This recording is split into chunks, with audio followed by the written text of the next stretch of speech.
Let me tell y'all a story.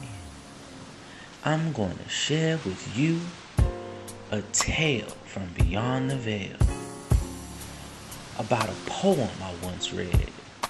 You see, I've been writing poetry since before I can remember. Yeah, since before roses were red and violets were blue, before big wheels cluttered up and down that crack-ridden Chicago sidewalk. I've been a poet since before then, searching the crevices of my heart, reaching the very depths of my being, for a muse that could bring life into this wasteland called my soul. Oh, but this poem, I heard with every word.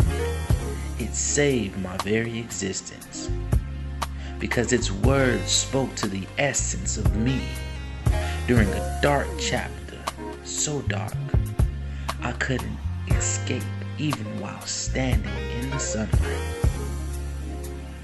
You see, poetry can be a beautiful thing. It can be an escape from the pain or an expression of pure happiness.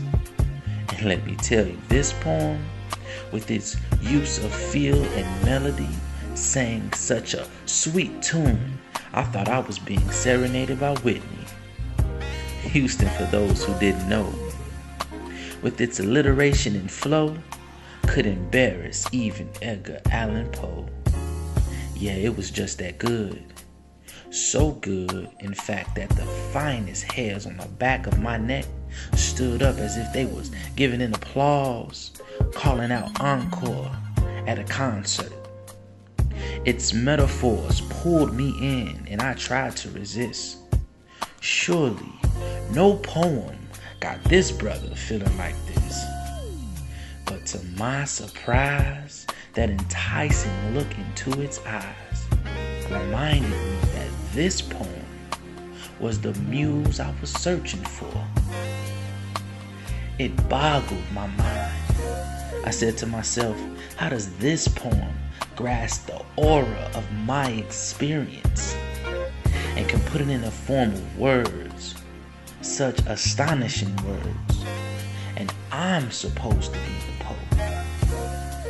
It would keep me awake at night, replaying over and over and over again in my mind, its voice echoing to these big things on the side of my face you call ears. Yeah. Now you see what's so crazy is this poem, y'all, I got a problem with. As soon as I begin to wrap my head around one line, it comes even harder with the next. Line upon line and line upon line. You would think I was reading a precept from the Most High. This poem has never stopped. New lines and stanzas created daily. Sonnets and haikus, all combined in twos. Limerick or free verse. Every day this poem kept me on my toes. Now I know you have to wonder, because I asked the same question. How such an exquisite poem could be written, and better yet, who was that poet to write it? And I'm supposed to be the poet, right? As I read and I read, I grew envious of its beauty. And even more so because the poet who writes this masterpiece isn't even a poet at all. The writer, if you haven't guessed, is my queen, my rib, my helpmate, my wife. By the way she makes me feel,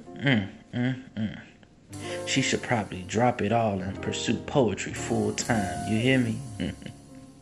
And every day, with every moment past, she adds to the poem, and I read. I read her love, her support, her feelings, her joy, and her pain. She writes about how she submits to me, but yet and still is the strongest individual I know. She writes about how we raise our children, Our eldest, the little princess, her two little brothers, those little princes, in this castle of our lives. And with every sunrise, I see our son rise. And that smile that comes upon his face makes me want to get up and read this poem all the more. I said a while back that I would tell y'all about a poem. This poem was written for me and to my amazing poet who showers me with a love only a higher can create and Yeshaya can give. I am so very grateful for this piece. As I crisply snap my fingers, keep writing, baby, line upon line.